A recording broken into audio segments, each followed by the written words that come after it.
इस 25 साल के सफर में उत्तराखंड का युवा कहाँ था, कहाँ है और आप उसको कहाँ आगे जाता देख रहे हैं?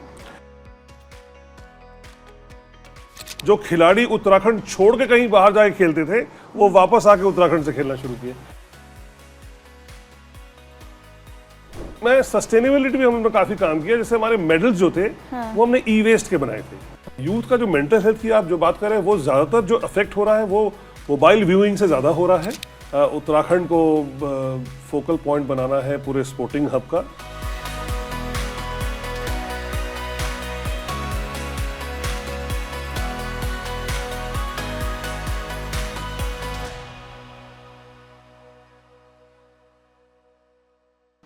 नमस्कार, मैं हूं ऋचा अनिरुद्ध और आपका स्वागत है उत्तराखंड एट 25 में, एक विशेष प्रयास द टाइम्स ऑफ इंडिया का।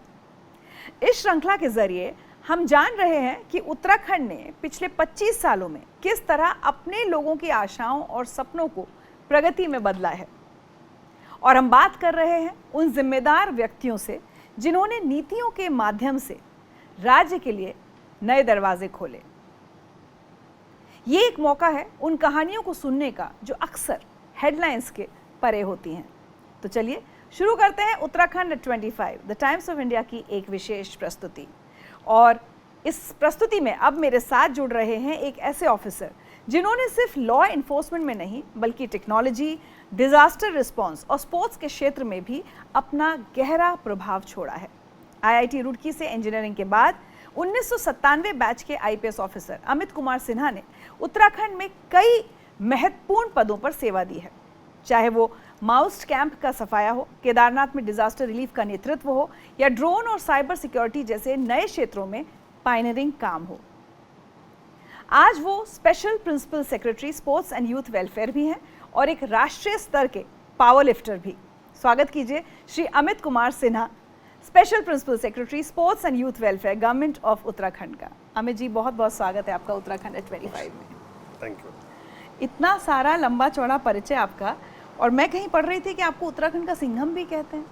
नहीं, ऐसा तो कुछ नहीं है। ऐसा क्यों? पता नहीं, शायद कुछ हमारी पावर लिफ्टिंग के चक्कर में हो गया हुआ है।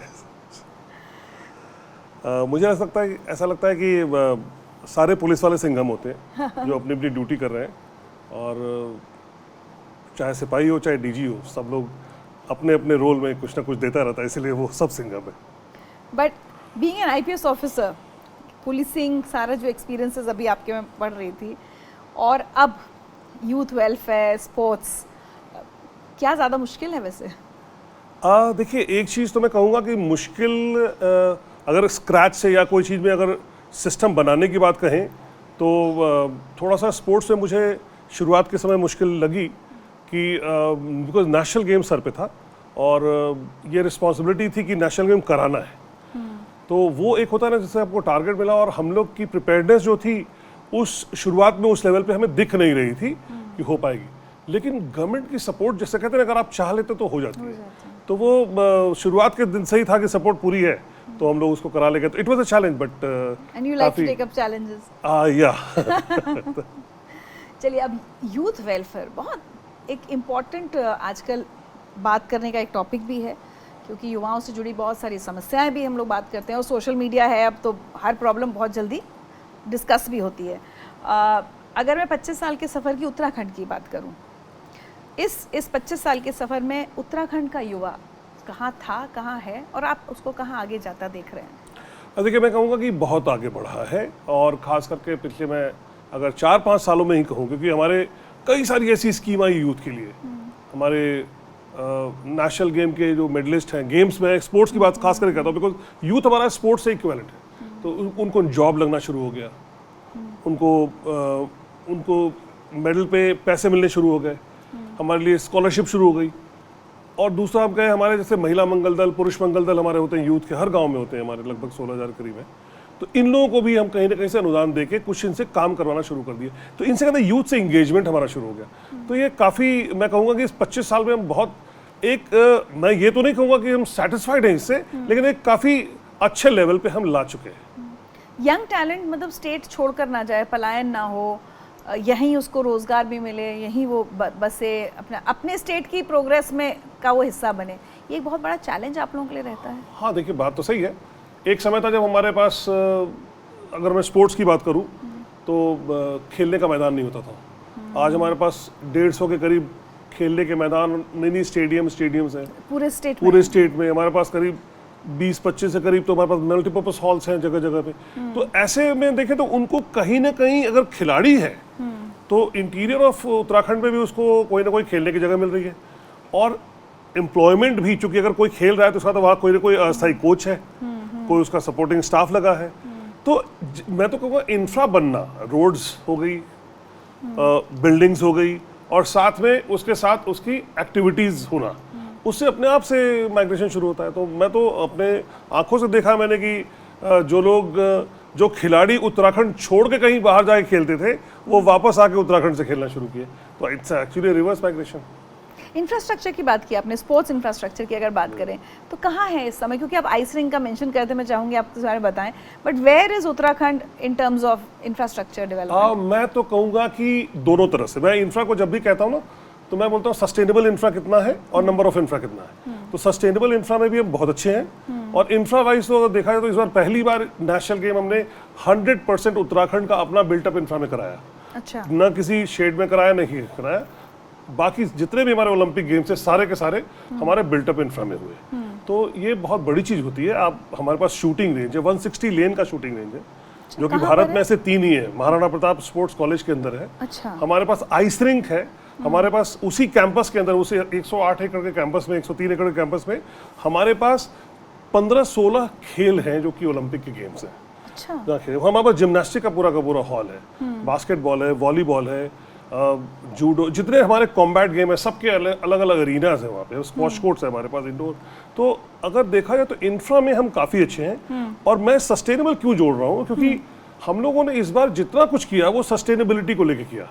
तो हम पावर का यूटिलाइजेशन उस बिल्डिंग में, सारे बिल्डिंग के छत पर उन्होंने सोलर लगाने की कोशिश की। लगभग 2 मेगावाट सोलर हम लोगों ने नेशनल गेम में लगा के यूज़ किया है। अच्छा। तो हमने सस्टेनेबिलिटी को काफ़ी ढंग से इस्तेमाल किया। फिर हमने हर मेडल पे एक प्लांटेशन का, जैसा कि बताया, तो उसको भी हम कहीं ना कहीं इंफ्रा की सस्टेनेबिलिटी को लेके ही हम चलते हैं कि हम we are making that infra sustainable, because वो उसी के पेरीमीटर के आसपास ही हम प्लांटेशन भी कर रहे हैं। प्रधानमंत्री मोदी जी ने आपके जी हाँ, बिल्कुल, क्या जिक्र किया? इसका जिक्र भी किया था। थोड़ा कुछ और इसमें और क्या क्या था बताइए। हाँ, मैं तो ये कहूँगा कि मैं सस्टेनेबिलिटी भी हमने काफ़ी काम किया। जैसे हमारे मेडल्स जो थे वो हमने ई वेस्ट के बनाए थे, मतलब इलेक्ट्रॉनिक वेस्ट के मेडल्स बनना। टोक्यो ओलंपिक के बाद मेरी जानकारी में नहीं किसी गेम्स में मेडल्स बने थे। और कहाँ बने वो? और ये उत्तराखंड में ही। बहुत अच्छी बात है कि हमारे यहाँ ये एक कंपनी है एटेरो, जो कि इस पूरे के पूरे वेस्ट को रिसाइकिल करती है, और वहीं से गोल्ड, ब्रॉन्ज और सिल्वर के हम कंटेंट लेके उन्हीं से हम सारे के सारे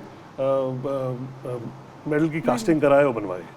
तो बहुत, मतलब कहूँगा लोकल भी हो गया एक तरह से। उत्तराखंड का ये भगवानपुर में उसकी फैक्ट्री है, और ई वेस्ट अपने आप में एक, he is one of the largest recycler of. I know हम लोग क्योंकि दिल्ली में सुना है टेरो के बारे में। सो ये मॉडल तो मतलब और स्टेट्स भी इसको अडॉप्ट कर सकते हैं? मेरे ख्याल से करना चाहिए, क्योंकि मेरा अपना मानना है, जैसे मैं इसके प्रीवियस असाइनमेंट में आईटी डिपार्टमेंट में जब देखता था तो वहाँ पे भी हमने ई वेस्ट का एक पूरा स्टूडियो बनाया था, जिसमें कि हमने ई वेस्ट के सारे आइटम को दिखाया कि कैसे स्विचेस भी यहाँ पे ख़राब हो जाए तो रखो। हम लोगों ने जितने सचिवालय के इनफैक्ट कंप्यूटर थे तो 10 कंप्यूटर को कि मतलब पूरी की पूरी स्कैनिंग करा के उसमें एक कंप्यूटर प्रॉपर बनाया, बाकी के पार्ट्स को हम लोगों ने आर्टिफैक्ट में यूज़ किया। तो इस तरह से समाज में एक फीलिंग जाती है कि आप किसी को वेस्ट को बर्बाद नहीं होने देना चाहते। अब तो खेलो इंडिया के बाद से पूरे देश में ही फोकस गेम्स पर काफ़ी है, और मुझे लगता है कि वैसी परफॉर्मेंस भी इंटरनेशनल गेम्स में थोड़ा दिखने लगी है हमारे प्लेयर्स की, या मोटिवेशन लेवल्स आए हैं। बहुत छोटी उम्र में टैलेंट को आइडेंटिफाई करना है, फिर उसको ग्रूम करना है, ट्रेन करना है, और उसको बढ़ावा देना है कि भाई अगर वो गरीब घर का बच्चा है, उसके पास कोई किट नहीं है, या न्यूट्रिशन ठीक नहीं है, बहुत सारी चीज़ों पर वर्क करना पड़ता है। इस सब पर आप क्या कर रहे हैं? जो आपने बात कही है अभी कि छोटी उम्र में टैलेंट स्काउटिंग, अगर मैं आपसे कहूँ हमारी इतनी बड़ी आबादी और अभी भी अगर प्रॉपर स्काउटिंग हो जाए तो हम मेडल टैली में कहीं और आगे निकल सकते हैं। तो पहली बात तो कि टैलेंट स्काउटिंग प्रॉपर नहीं है, दूसरी बात आगे कि उसकी न्यूट्रिशन, बिकॉज एक बार स्काउटिंग कर लिए तो उसको उसके अकॉर्डिंग, उसकी गेम के अकॉर्डिंग उसकी फीडिंग होनी बहुत ज़रूरी है, जो कि जनरली हम लोग कहीं पे चूक जाते हैं उसमें। उत्तराखंड के परिप्रेक्ष्य में मैं बोलूँगा कि हम लोगों ने उदीयमान स्कॉलरशिप शुरू किया। 8 साल का बच्चा, you can see the spark in his eyes or her eyes, जब उसको 8 साल के बच्चे को 1500 रुपये महीने का स्कॉलरशिप मिलता है जस्ट बिकॉज उसने एक बैटरी टेस्ट पास किया है स्पोर्ट्स का। तो ये अपने आप में ना एक मोटिवेशन लेवल है जिससे कि हम उन बच्चों को स्काउट कर सकते हैं। मेरे लिए वो हमने पिछले 3 साल से शुरू किया इसको। हमारे माननीय मुख्यमंत्री जी ने शुरू किया था और इसमें हमारा का पर्पस यही था कि इनको अभी हम मोटिवेट करेंगे और जैसे ये मेच्योर होकर उस लेवल पे आएंगे उसको हम स्काउट करके पिक करेंगे और तब उसको ग्रूम करेंगे। तो हमारे लिए हमारे पास उत्तराखंड में 2 स्पोर्ट्स कॉलेज हैं। एक महाराणा प्रताप स्पोर्ट्स कॉलेज है और एक पिथौरागढ़ में है हमारा। तो दोनों स्पोर्ट्स कॉलेज मिला के लगभग हमारे पास 400 बच्चे यहाँ पे पढ़ते हैं जो कि जिनका मूल कार्य खेलना है, खेल की विधाओं को सीखना है और साथ में पढ़ाई भी करना है। तो ये तो मतलब मैंने जब खुद स्पोर्ट्स डिपार्टमेंट आके किसी को देखा तो मेरे लिए तो बड़ी अच्छी बात थी। भाई अच्छा है, पहले खेलो फिर पढ़ो। ये तो हिंदुस्तान में तो उल्टा ही चलता है। तो मतलब मैं तो जिस राज्य से आता हूँ हमारे यहाँ तो बिल्कुल खेल को लेके विरोध होता था। तो मैं यहाँ आके मुझे बड़ा अच्छा लगा। साथ में हमारे हॉस्टल्स भी है, हमारे 13 हॉस्टल है। तो 13 स्पोर्ट्स हॉस्टल, उसमें भी बच्चे हमारे काफ़ी बढ़िया जिसको कहते हैं कि उससे स्पोर्ट्स के एक इवेंट पे काम करते हैं। तो टैलेंट स्काउटिंग उत्तराखंड में चैलेंज नहीं है। मुझे जो लगता है चैलेंज है उस टैलेंट स्काउटिंग को चैनलाइज करके सही फेडरेशन के माध्यम से ओलंपिक्स तक पहुंचाना। बिकॉज ओलंपिक्स में generally role of federation is very important. Then second उसको होता है कि एक बार वो उस टीम में आ गया तो प्रॉपर उसको ग्रूम करके और उसको मैच्योर कराया ताकि इंटरनेशनल लेवल की मेडल को ले सके।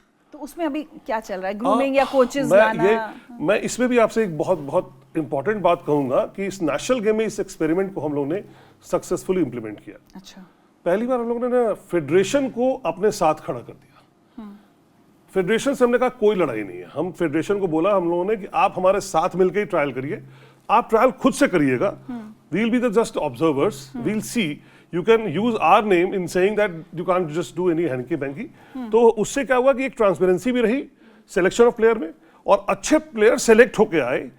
उनको फिर हम लोगों ने अगर आप इसमें हम लोगों ने कुछ एक्सपेरिमेंट भी किया। हम लोगों ने इसमें कुछ ऐसे भी सप्लीमेंट्स दिए जो कि नाडा या वाडा में के परव्यू से बाहर है। मतलब जो स्ट्रेंथ गेनिंग सब्सटेंस को हमने ट्रायल भी कराया कुछ बच्चों पे, उससे फायदे भी हुए। तो इसका टोटल रिजल्ट जो अगर मैं कहूंगा तो टोटल रिजल्ट ये निकला कि फाइनली हमारे बच्चे, आप देख सकते हैं 7th रैंक पे हम लाए। हमने 103 मेडल जीता जो कि अपने आप में बहुत बड़ा अचीवमेंट है। एक समय हम लोग सिर्फ 25वें रैंक पे आए थे और 24 मेडल था हमारा। तो वो उसके हिसाब से हम बहुत अच्छा इंप्रूवमेंट कर लिए जस्ट बिकॉज कि हम लोगों ने फेडरेशन को लूप में रख के उनसे करवाया कि उससे क्या हुआ कि उन्हें भी फायदा लगा कि भाई फेडरेशन का रोल सबसे इंपॉर्टेंट होता है। ओलंपिक चार्टर में ही है कि आपको फेडरेशन के थ्रू ही आपको आना है। और फेडरेशन को फिर हम लोगों ने गुड बुक में रख के उनसे फिर हम लोगों ने अच्छे बच्चों की स्काउटिंग कराई। वहां पे हैंकी पैंकी नहीं होने दिया। तो उत्तराखंड के बच्चे वैसे आपको क्या लगता है किस तरफ ज्यादा इंटरेस्ट, किस स्पोर्ट्स में? मैं आपको बताऊं, उत्तराखंड भारत का लीडर है बिकॉज यहाँ पे पूरे विश्व के जो टफेस्ट माउंटेन रेंजेस हैं, स्टीपेस्ट माउंटेन, मतलब अगर देखो तो आप नेपाल रेंजेस के बाद गढ़वाल रेंजेस सबसे स्टीपेस्ट है, उसके बाद कुमाऊं रेंज है, जहाँ की इतने स्टीप रेंजेस पे जो बच्चा सुबह शाम घर से दौड़ के निकल के भाग रहा है, उसका एंड्योरेंस का लेवल, उसकी लंग कैपेसिटी, उसके थाइज का स्ट्रक्चर, ये सब जो है वो स्पोर्ट्स के लिए बहुत ही एप्ट है। तो मैंने जो अपने आप से स्टडी करके देखा कि हमारे यहाँ combat games, middle distance running, long distance running, इसमें बहुत अच्छा बच्चे कर सकते हैं। इवन टीम गेम्स, जैसे हमारा फुटबॉल है, इस बार फुटबॉल में हम ब्रॉन्ज लाए जस्ट बिकॉज कि हम सही बच्चे सिलेक्ट करके ले गए और उस लेवल पे ले गए कि वहाँ पे उनको एक मौका दिखाया अपना काम दिखाने का। कोचिंग वगैरह की, ट्रेनिंग की फैसिलिटीज वगैरह इस समय? कोचिंग के बारे में भी, कोचिंग पे हम लोगों ने 3 बड़े अच्छे काम किए। हम लोगों ने इस बार कोचिंग में ऐसा किया कि कोचेस जो थे उनको स्पोर्ट्स साइंस की ट्रेनिंग दिलवाई। अच्छा, 3 कोच कॉन्क्लेव कराया हम लोग नेशनल गेम के पहले। तीनों में हमने स्पोर्ट्स साइंस पे उनको कॉन्क्लेव कराया। उनको स्पोर्ट्स साइंटिस्ट बाहर से बुलाए और कोचेस को बताया, बिकॉज हमारे लिए कोचेस मिसिंग लिंक है। मैं तो कहूँगा किसी भी गेम में, अगर वो टीम गेम है तो वहाँ मैनेजर बहुत इंपॉर्टेंट लिंक है और रूटीन गेम में कोच तो कोच का समझना कि कैसे हम सही बच्चे को सही टाइम पे सही डाइट दें और सही रूटीन दें वर्क का, तो उसके लिए उन्होंने स्पोर्ट्स साइंस का सहारा लिया और स्पोर्ट्स साइंटिस्ट को बुलाए। उनको मतलब एक हमारा बल्कि फ्यूचर में प्लान भी है कि हम उत्तराखंड में स्पोर्ट्स साइंस सेंटर सेटअप करेंगे, बिकॉज इससे हमको एक्चुअली फायदा हुआ और कोचेस को 2 तरह से फायदा हुआ। एक तो वो मोटिवेट हुए क्योंकि उनको बुलाया गया, उनको एक सम्मान मिला, और दूसरा कि उनको एक कोचेस में एक इनहिबिशन होता है तो कहते हैं ना कि किसी भी अगर मेच्योर आदमी में आप कहो कि ये हैबिट छोड़ के दूसरी हैबिट करो तो unlearn a habit is a very tough thing.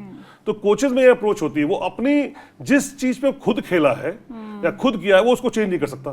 तो स्पोर्ट्स साइंस के लेक्चर से उन लोगों को ये समझ में आया कि उनको चेंज करने की आवश्यकता है, at least not for them but at least for the athletes. Sports के साथ साथ थोड़ा हम यूथ वेलफेयर पर भी बात करते चलें तो आज के समय की क्या मांग है भाई? स्किल डेवलपमेंट्स, एजुकेशन सिस्टम हमारा ऐसा हो कि बच्चे स्किल्ड हों, क्योंकि इतना आजकल स्टार्टअप्स की बात हो रही है, एम्प्लॉयबिलिटी हो, अपना क्षेत्र छोड़कर बाहर ना जाएं, एज वी स्पोक अबाउट पलायन।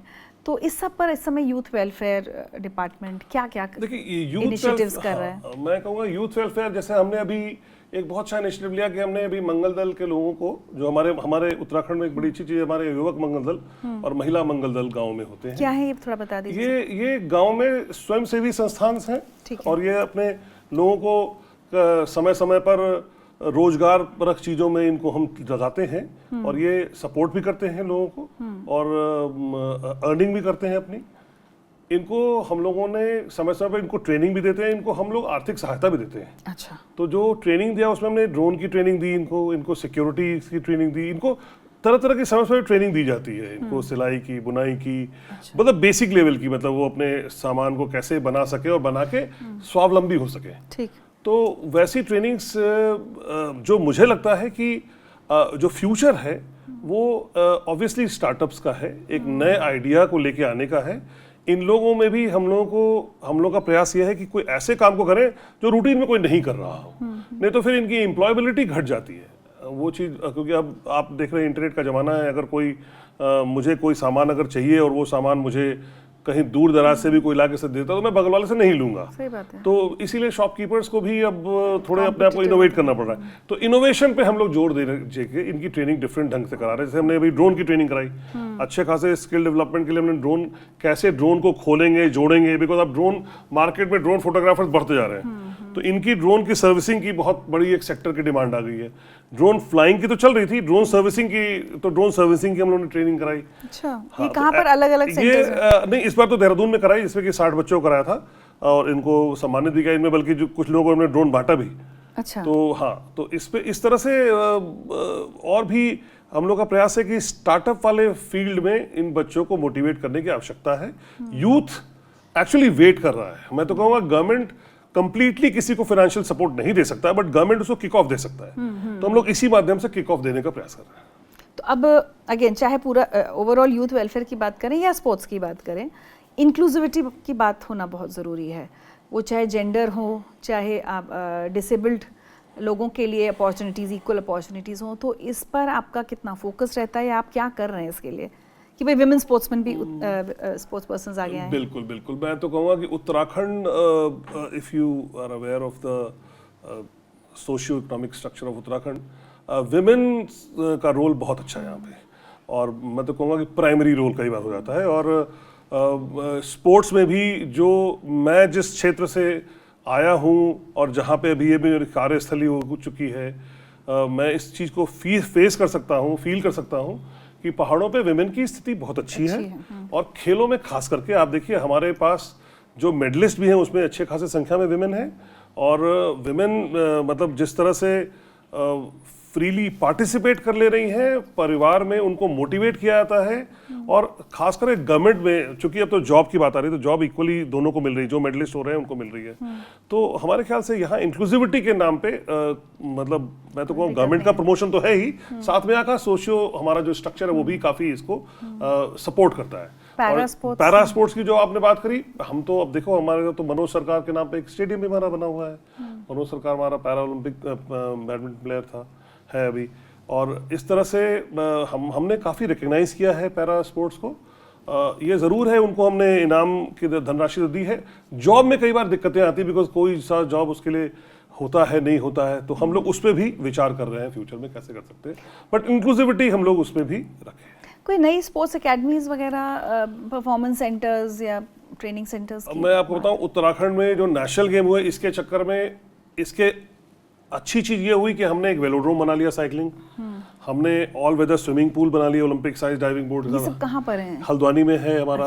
फिर ये देहरादून में भी हमारा ऑल वेदर स्विमिंग पूल बन रहा है, साथ में आइस रिंक है हमारे पास शूटिंग रेंज है, हमारे पास 2 क्रिकेट स्टेडियम देहरादून में ही है, फिर हमारे पास बॉक्सिंग के और तमाम चीज़ के बहुत बड़े इंफ्रा क्रिएट हो चुके हैं। तो इन सब को मिलाकर अभी हम लोगों ने जो प्रपोजल हमारा है रेडी कि हम 23 अकेडमीज बनाएंगे अलग अलग गेम्स की, जो कि लगभग 7 शहरों में हम लोग इन अकेडमी को, जैसे पिथौरागढ़ में हम लोग को बॉक्सिंग अकेडमी बनाने का है, बिकॉज पिथौरागढ़ के लड़के बाय डिफॉल्ट बॉक्सिंग में बहुत अच्छे हैं। अच्छा। हाँ, अभी उधर नेशनल गेम जो पिथौरागढ़ में हुआ था तो उसकी व्यूअरशिप भी बहुत अच्छी थी और साथ में परफॉर्मेंस भी हमारी बहुत अच्छी थी उसमें। और स्विमिंग के लिए हम लोग हल्द्वानी को चुन रहे हैं, फेंसिंग में हमारा बड़ा अच्छा हल्द्वानी का सेटअप तैयार हो सकता है। तो इस तरह से हमारी एकेडमीज जो है वो बिल्कुल on the verge of getting, जिसे कहते हैं रेडी, और बस कब तक ओवरऑल मतलब नेक्स्ट इस साल ही हमें पूरी उम्मीद है, बिकॉज ये हमारे लेगेसी प्लान का हिस्सा है। और हमारे माननीय मुख्यमंत्री जी भी इसको लेके काफ़ी हमें हमारी खेल मंत्री जी भी काफ़ी इसको लेकर चिंतित रहती हैं, तो जल्दी ही हमारा हो जाएगा। कुछ कोलैबोरेशंस या प्राइवेट सेक्टर के साथ पार्टनरशिप्स, सेंट्रल गवर्नमेंट से सपोर्ट, ये आप लोगों की उसमें प्लान में कहाँ चल रहा है, कोई कोलैबोरेशंस वगैरह? देखिए, कोलैबोरेशन अगर मैं एग्जैक्टली कहूँ तो प्राइवेट सेक्टर में हम लोग का बहुत शुरुआती दौर पे प्रयास था, हम लोग करेंगे। जैसे हमारे पास हाई ऑल्टीट्यूड सेंटर एक है हमारा रांसी स्टेडियम, अच्छा। पौड़ी में है, हाई ऑल्टीट्यूड पे है, 2000 से 2200-2300 मीटर की हाइट पे है, और कंडीशनिंग के लिए बहुत अच्छा होता है। उस जगह को हम लोग चाह रहे थे किसी प्राइवेट सेक्टर के साथ मिला के उसको अच्छा डेवलप कर ले, तो उस पर हमारी एक बात चल रही है। साथ में अगर आप भारत सरकार की बात करें तो हमारे आइस रिंक में हमने सपोर्ट के लिए उनसे बोला है, वहाँ भी शायद हमें कुछ सपोर्ट मिलेगा उनसे। साथ में हमारे मुंशियारी में भी हमारे पास एक आइस स्पोर्ट्स की फैसिलिटी है, जिसको कि हमने रिक्वेस्ट किया भारत सरकार से। तो इस तरह से कई सारी ऐसी चीजें हैं जिसमें कि जो आइस रिंक है वो भारत में पहली या एकमात्र है? ये एकमात्र आइस रिंक है अभी तक, तो ये एकमात्र आइस हॉकी जिसमें हो सकता हो ऐसी आइस रिंक है। बाकी छोटे छोटे आइस रिंक्स आपने देखा होगा, जैसे हमारे एमएस मॉल में भी दिल्ली में है, और गुड़गांव में, और मुंबई में भी एक खुल रहा है, और ऐसे 1-2 जगह और बने हैं, बट वो आइस हॉकी खेलने योग्य नहीं है। आइस हॉकी खेलने के लिए प्रॉपर आइस रिंक जो है वो देहरादून में ही है। ओलंपिक्स की बात करें, कॉमनवेल्थ की या एशियन गेम्स, इन सब के लिए अपने उत्तराखंड के बच्चों को तैयार करने के लिए अब आप क्या कर रहे हैं? देखिए, अब तक हम नेशनल गेम के, अगर पहले जो हमारा जो पेरिस ओलंपिक हुआ उसमें उत्तराखंड का पार्टिसिपेशन 4 बच्चे हमारे गए थे, तो हम काफ़ी 100 में 4 की स्थिति, हमारा 4% का काफ़ी बड़ा योगदान, जबकि हम 1% का योगदान हमारा आबादी पे है। और मैं ये मानता हूँ कि जिस तरह से हमारी अकेडमीज़ जो हम बनाने वाले हैं, और जिस तरह से हम उदीयमान योजना में आगे बढ़ चुके हैं, स्कॉलरशिप योजना में, तो हमें लगता है कि हम ओलंपिक मिशन 2036 जो हम लोग बना के चल रहे हैं, हम लोग 40 बच्चे जरूर निकालेंगे। 2036 ओलंपिक्स का हम लोग प्लान, एक मिशन ओलंपिक हम लोगों ने प्लान किया हुआ है, तो हम उत्तराखंड से 40 लोग जरूर निकालेंगे। क्या बात है, ऐसा हम लोग कोई ऐसी बहुत इंस्पिरेशनल स्टोरी आप किसी स्पोर्ट्स पर्सन की अगर शेयर करना चाहें which can motivate a lot of other youngsters to take up sports? देखिए, मैं अचानक से तो मैं ये याद करूंगा कि एक सोनिया एक धावक थी जो दौड़ रही थी हमारे इसमें नेशनल गेम्स के समय, और वो ब्रॉन्ज मेडल लाई, ऑल्दो उसमें गोल्ड भी हमारे उत्तराखंड को ही गया, लेकिन ब्रॉन्ज जिस तरह से वो लाई, 4th पोजीशन पे थी, और उसके जूते भी फटे हुए थे, और वो उसमें जो दौड़ी, और दौड़ने के बाद, क्योंकि मैं जब देखा वो जीतने के बाद, वो लिटरली आधे घंटे रोई होगी। तो हमने पूछा कि ऐसा क्यों रो रही हो? तो बोली कि मेरे पिताजी नहीं हैं, और मेरी माँ एक दिहाड़ी लेबर है, और मैं जब 4th पे थी, क्योंकि उसका जो 4th और 3rd का जो स्थान था, वो सडनली, मतलब वो अनबिलीवेबली उसने, जैसे कहते हैं, गैप को फिल किया। हाँ। तो हमने पूछा ऐसा कैसे हुआ? तो बोली कि जब मैं 4th हुई तो मेरे दिमाग में आया कि मैं 3rd जाऊंगी तो मेरी नौकरी लग जाएगी और मेरा घर चलने लगेगा।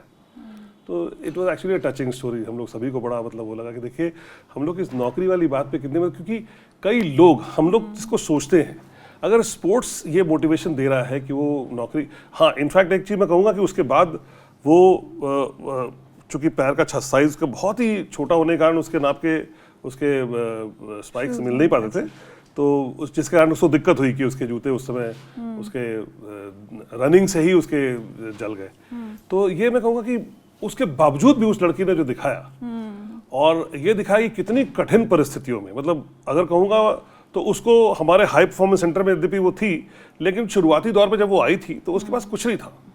तो कुछ नहीं के बावजूद भी जब बच्चे इस तरह से कर लेते तो बड़ा अच्छा लगता है। क्या बात। आपने हाई परफॉर्मेंस सेंटर कहा और आपने उस शूज़ की बात की, तो इक्विपमेंट्स, जो हम लोग न्यूट्रिशन की बात करते हैं उसके साथ इक्विपमेंट्स बहुत ज़रूरी हैं, जो भी वो खेल की ट्रेनिंग कर रहे हैं। You are working on that कि सब अच्छे high quality equipments, kits? Kits तो हम लोग देते हैं। आपकी बात इस मामले में मैं सही कहूँगा कि हमें इसमें काफ़ी इम्प्रूवमेंट का स्कोप हमारे पास है और जिस पे हम लोग वर्कआउट कर रहे हैं, बिकॉज स्पोर्ट्स साइंस में हम लोग अभी बहुत पीछे हैं। हमें कहीं ना कहीं और अपने आप को इनोवेट करना पड़ेगा। सही इक्विपमेंट, सही बॉडी सेंसर्स हमें ट्रेनिंग के लिए यूज़ करने की आवश्यकता है। किस समय हमारा बीपीएम कितना फास्ट हो रहा है, कितना लो हो रहा है, हमारी बॉडी के कौन से सेंसर, कौन से मूवमेंट। और जैसे कि अभी हम लोगों ने स्पोर्ट्स साइंस जब करा, मैं आपको बताऊंगा कि स्पोर्ट्स साइंस हमने अभी जब कोचेस को कराया तो हमने सैंपल बच्चों को उठाया, उसमें बॉडी पे सेंसर लगा के जब टेस्ट किया तो पता लगा कि जो अपने आप को शॉर्ट डिस्टेंस का या मिडिल डिस्टेंस का रनर समझता था वो लॉन्ग डिस्टेंस का रनर बेटर हो सकता है। तो ये सब चीज स्पोर्ट्स साइंस बता पाता है। जैसे मैं अगर जैसे मुझे लगता है कि नहीं मैं तो पावर लिफ्टिंग कर सकता हूँ, या होता मुझे ऐसा लगता है, जैसे शुरुआती दौर में मैं वेट लिफ्टर था, बाद में मुझे लोगों ने बताया कि नहीं भाई उसमें तो जर्क है और जर्क में मुझे प्रॉब्लम हुई तो मैं पावर लिफ्टिंग पे आया। तो ये जो चेंज होता है, हो सकता है मैं अगर स्पोर्ट्स साइंस का सहारा लेता सही से तो मैं वेट लिफ्टिंग में कंटिन्यू कर लेता। फिजियोथेरेपिस्ट वगैरह भी आप?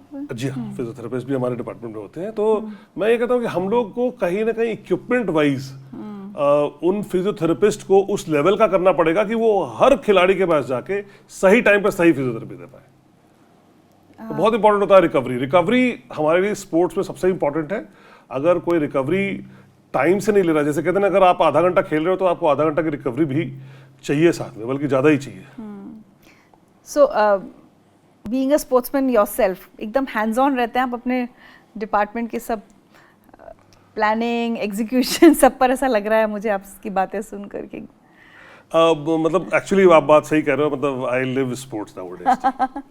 अच्छा, अब वापस थोड़ा सा यूथ उस पे आते हैं। एक और बहुत इंपॉर्टेंट मुद्दा जो मतलब जितना डिस्कस होना चाहिए मुझे लगता है अभी भी कम होता है, मेंटल हेल्थ इश्यूज़। आजकल थोड़ा सा अवेयरनेस बढ़ी है, लोग डिप्रेशन के बारे में खुलकर बात करने लगे हैं, लेकिन यूथ में मेंटल हेल्थ इश्यूज़ जो हैं, और वो किसी भी चीज़ से हो सकते हैं, अपने फाइनेंशियल बैकग्राउंड की वजह से, किसी एग्जाम में सिलेक्ट नहीं हो पाए, नौकरी नहीं लग रही, is the department taking any steps towards that? मैं आपको बताऊं, when I was not in sports department, मैं पुलिस में था, और पुलिस में, बल्कि अभी भी पुलिस का मैं देख रहा हूँ, उतना एक्टिवली नहीं देख रहा हूँ जितना पहले देख रहा था।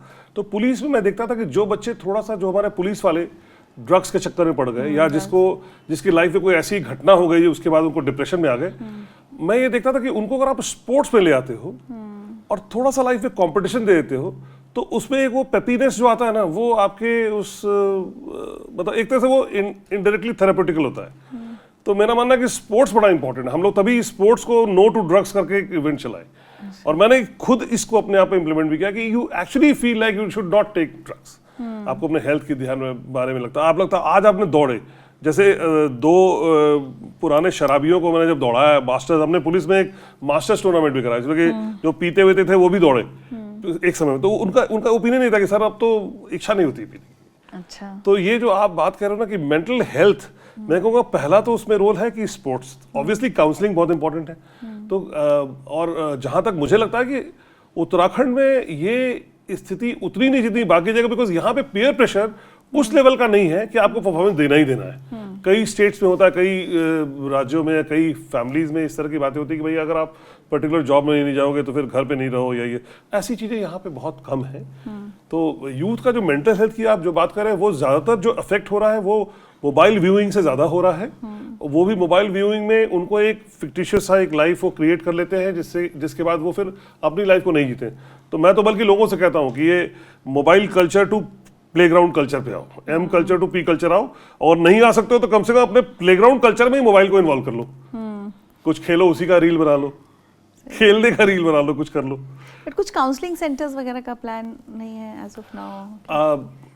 एक्चुअली काउंसलिंग सेंटर जो आप बात कर रहे हो, हम लोग स्पोर्ट्स को लेके तो करते हैं। स्पोर्ट्स को लेके स्पोर्ट्स साइकोलॉजिस्ट की बात जो होती है, तो देयर आर स्पोर्ट्स साइकोलॉजिस्ट, तो हम लोग कोशिश करते हैं। ऑल्दो हम लोगों ने अभी एक्टिवली एंगेज नहीं किया क्योंकि ऐसी कोई स्थिति नहीं दिखी, लेकिन हम when we interacted with lot of psychologist then we came to know that yes they can be engaged. और जो हमारे खिलाड़ी खेल छोड़ते हैं, बिकॉज ऐसा कई होते हैं जो खेल छोड़ देते हैं बिकॉज ऑफ कंटिन्यूअस फेलियर, उनको पता नहीं होता कि सही डायरेक्शन क्या है। तो वो सब चीज़ों के लिए counselling is very important I think. आपकी अपनी जर्नी की अगर मैं बात करूं उत्तराखंड के साथ, as the state celebrates 25 years, आप अपनी जर्नी कैसे डिफाइन करना चाहेंगे? नहीं, मैं यही कहूँगा स्टेट ने बहुत कुछ दिया। शुरुआत में जब मैं आया था यहाँ पे तो एसपी टिहरी बना था और उस समय हमारा टिहरी डैम एजिटेशन चल रहा था, तो बहुगुणा जी का आंदोलन चल रहा था। हमने उनको अरेस्ट भी किया, 11 दिन जेल भी रखा, उसके बाद टिहरी डैम बनाया। तो वो एक मेरी लाइफ का मैं कहूँगा कि बहुत ही बड़ा क्षण था कि शुरुआती दौर की नौकरी में इतने बड़े सेलिब्रिटी को आपको बंद करके डैम को बनाना पड़ रहा है, बिकॉज T3 T4 टनल बंद करना था। तो वो हमने किया शुरुआती दौर में। फिर माओइस्ट कैंप, उत्तराखंड का फर्स्ट माओइस्ट कैंप हमने बर्स्ट किया जब मैं उधम सिंह नगर का SSP था। फिर यहाँ पे नेशनल गेम्स आप देख रहे हैं, इसके पहले मैंने डिज़ास्टर पे काम किया काफ़ी। डिज़ास्टर तो उत्तराखंड में हम लोग लगभग हर बरसातों में, मैं तो कहता था कि हम लोग कहीं ना कहीं ये सेवा का मौका ऊपर वाले ने दिया तो करना चाहिए कि कोई अगर किसी की डेथ हो गई या कोई अगर घायल है तो उसको उठाकर कहीं एक जगह से दूसरी जगह ले जाना। तो ये काफ़ी काम हम लोगों ने किया। उत्तराखंड की जर्नी मैं तो कहूँगा कि बहुत ही लर्निंग वाली रही, और ये राज्य अपने आप से जो स्तर पे ग्रो करना चाहिए था, मुझे तो लगता है उससे कहीं अच्छे से ग्रो किया है। अच्छा, मैं तो ये कहूँगा। अपने नेशनल गेम्स से अगर हम की लर्निंग्स की बात करें या अचीवमेंट्स की, दोनों तरह से, आपको क्या लगता है आपकी लर्निंग्स क्या रही और अचीवमेंट्स क्या रहे? अचीवमेंट्स तो मैं ये कहूँगा कि हमने सस्टेनेबिलिटी को फोकस लेकर चले थे, और हम लोग ये चले थे कि 100% बिल्टअप इंफ्रास्ट्रक्चर में कराएंगे। मैं ये कमी ज़रूर कहूँगा कि पहले जनरली नेशनल गेम आपने देखा होगा कि शहरों में स्कैटर्ड होते हैं, बट इतने नहीं होते हैं। हमने तो 9 शहरों में करा दिया। तो ये इससे कम से कम थोड़ा सा ये लगता है कि इतने ज़्यादा बड़ा क्षेत्र में कराने से मेरे साथ दिक्कत क्या हुई कि मैं देहरादून में ही सिमट के रह गया और बाकी जगह वर्चुअली ही चीज़ों को देख पाया या कर पाया। बट हमारी बहुत अच्छी टीम थी जो कि इसको कर ली। साथ में मैं कहूँगा कि हमारा जो मेरी की लर्निंग, तो मैं यही कहूँगा कि हमारे प्राइवेट जो पार्टनर्स होने चाहिए वो एक्चुअली एक्टिव होने चाहिए। स्पॉन्सर्स हमारे सिस्टम में होने चाहिए जो कि स्पोर्ट्स को स्पॉन्सर कर पाएँ और स्पोर्ट्स को भी अपना एक की एरिया बना पाएँ। तो ये हमारे ख्याल से, मेरे ख्याल से मतलब ये स्पोर्ट्स को लेके इस कंट्री में मेरी बहुत लिमिटेड कॉर्पोरेट हाउसेज हैं जो कि स्पोर्ट्स को प्रमोट करते हैं। इस बार खास करके नेशनल गेम में ये देखा मैंने, तो इस पे के ख्याल से वृद्धि की आवश्यकता है जी। तो वे फॉरवर्ड आप कहाँ इससे आगे जाने वाले हैं? विजन अगर मैं विजन की बात आप कहो तो मैं तो कहूँगा कि हमें उत्तराखंड को फोकल पॉइंट बनाना है पूरे स्पोर्टिंग हब का। तभी मैं बार बार कहता हूँ कि 40 प्लेयर तो उत्तराखंड का भेजेंगे हम। और साथ में चूंकि इंफ्रा हमारा इतना अच्छा डेवलप हो चुका है कि मैं नेशनल लेवल की टीम को यहाँ क्लोज करना और यहाँ नेशनल चैंपियनशिप कराना, इंटरनेशनल चैंपियनशिप कराना। जैसे अभी हमने एशियन पावर लिफ्टिंग चैंपियनशिप कराई इसी होटल पे, इसी वेन्यू पे कराई थी, और बड़ा अच्छा हमने कराया उसको, और उसमें करीब 13 कंट्री से लोग आए और बड़ा अच्छा परफॉर्मेंस हुआ। तो उत्तराखंड को एक इंटरनेशनल मैप पे लाना, ये हम वे फॉरवर्ड मानते हैं इसको। अभी अगर मैं आपसे पूछूं कौन से प्रोजेक्ट्स अभी चल रहे हैं, कोई ऑनगोइंग प्रोजेक्ट्स हैं या immediately upcoming projects in near time? हमने एक बहुत बड़ा प्रोजेक्ट अभी नेशनल गेम का किया, उसके बाद हम आइस रिंग पे आए। आइस रिंग चूंकि हमारा उत्तराखंड का और इंडिया का ही और साउथ एशिया का पहला आइस रिंग है ये, तो उसको हम लोग चाह रहे हैं कि इतने अच्छे से उसको यूज कर पाएं ताकि पूरे, अभी आप देखोगे तेलंगाना की, कर्नाटक की टीम्स यहाँ क्लोज है, बिकॉज उनके जगह उनके आइस रिंक है नहीं। और इवन अभी लद्दाख में भी आइस रिंक नहीं बन सकता बिकॉज अभी ये गर्मियों का समय है। तो टीम्स यहाँ क्लोज रहती हैं। तो आप एक्चुअली अगर वे फॉरवर्ड बोलो तो मैं तो चाहता हूँ कि हर ओलंपिक गेम में, हर ओलंपिक स्पोर्ट पे हमारा इंफ्रा रेडी होना चाहिए कि हम उसको उस पर प्लेयर्स डेवलप कर पाए। स्पोर्ट्स आज की डेट में सिर्फ क्रिकेट तक ही सीमित ना हो जाए, क्रिकेट के बियॉन्ड भी जाए, ये हमारा सोचना। क्या बात है। अपने राज्य के सभी युवाओं को, as the state celebrates this milestone in its journey, सब युवाओं को आपकी तरफ से क्या मैसेज होगा? मैं युवाओं को ये बहुत बड़ा मैसेज देना चाहूँगा कि अपने आप को ड्रग्स से दूर रखें, मोबाइल को अपनी लाइफ का हिस्सा इस तरह से बनाएं कि मोबाइल को आप अपने एफिशिएंसी को बढ़ाने में इस्तेमाल कर सकें, न कि उसको अपने एफिशिएंसी को घटाने में यूज़ करने दें। तो एंटी ड्रग्स और मोबाइल विथ प्लेग्राउंड कल्चर को मैं चाहूँगा कि आप लोग अपनाएं, आपकी लाइफ की सारी दिक्कतें दूर हो जाएंगी। और लॉन्ग टर्म प्लान जो हम लोगों ने शुरू में ही कहा, स्काउटिंग का, स्पोर्ट्स पर्सन का, एक होता है कि भाई आपको एक अच्छा स्पोर्ट्स पर्सन दिखा और आपने उसको यूज़ किया, एक होता है लॉन्ग टर्म है कि उस पर अभी और क्या योजना है? लॉन्ग टर्म पे तो देखिए हमारी जो, जैसे मैंने कहा, स्पोर्ट्स साइंस को यूज करते हुए कोचेस को उस लेवल का बनाना कि हमारी स्काउटिंग प्रॉपर हो पाए, ट्रेनिंग प्रॉपर हो पाए, न्यूट्रिशन प्रॉपर हो पाए, ये हमारा एक लॉन्ग टर्म प्लान है। और ड्रग्स से बच्चों को दूर बिल्कुल, रखना। ड्रग्स से तो दूर रहना हमारा बेसिक सबके लिए कहता हूँ। क्या बात। थैंक यू अमित सिन्हा जी हमसे Thank you, बात करने thank के you. लिए, एंड बहुत सारी बधाई और आगे की जर्नी के लिए शुभकामनाएं। Thank you.